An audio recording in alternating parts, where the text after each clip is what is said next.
আসসালামু আলাইকুম।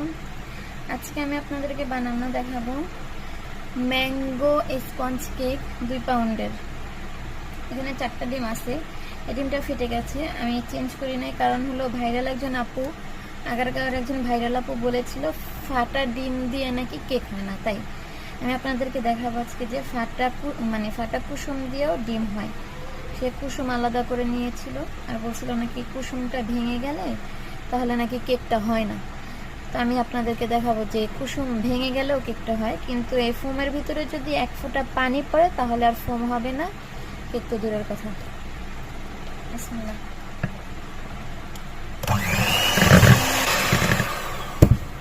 দেখুন এখানে সাইডে সাইডে বাবুল হয়েছে। এখন আমি দিয়ে দেবো এখানে চিনি।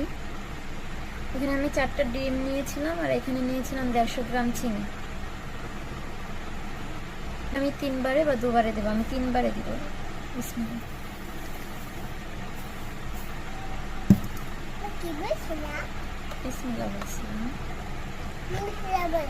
এখন আমি আমার স্পিড রেখেছি 1-এ।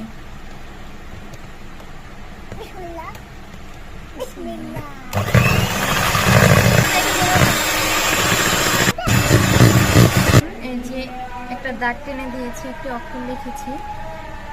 এই অক্ষরটা যত 30 সেকেন্ড বা 20 সেকেন্ড পর্যন্ত যখন থাকবে তখন আপনাদের ম্যারাংটা তৈরি হয়ে যাবে। আমার ম্যারাংটা তৈরি হয়ে গিয়েছে।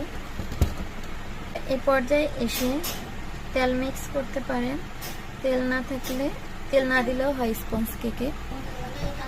যে এবার শুধু আমি এটাকে মিক্স হতে যতক্ষণ লাগে অতটুকু সময় এটাকে বিট করব, তারপরে বন্ধ করে দেব।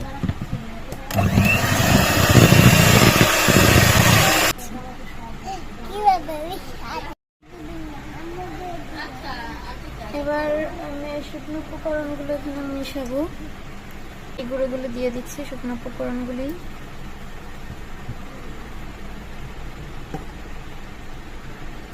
সরি, ক্যামেরা কেঁপে গিয়েছে।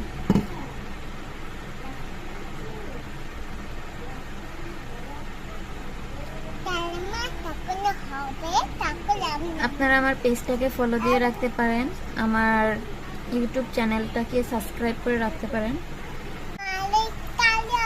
এখন আমি 7.5 ইঞ্চির একটা মোল্ড নিয়ে নিয়েছি। 7.5 ইঞ্চির বা 8 ইঞ্চির মোল্ডে আপনারা 2 পাউন্ড কেক বেক করে নেবেন। মেঝে ঢেলে দিচ্ছি। দেখুন আমার ম্যারাংগুলো কি সুন্দরভাবে পড়ছে। এবার আমি একটু ট্যাপ করে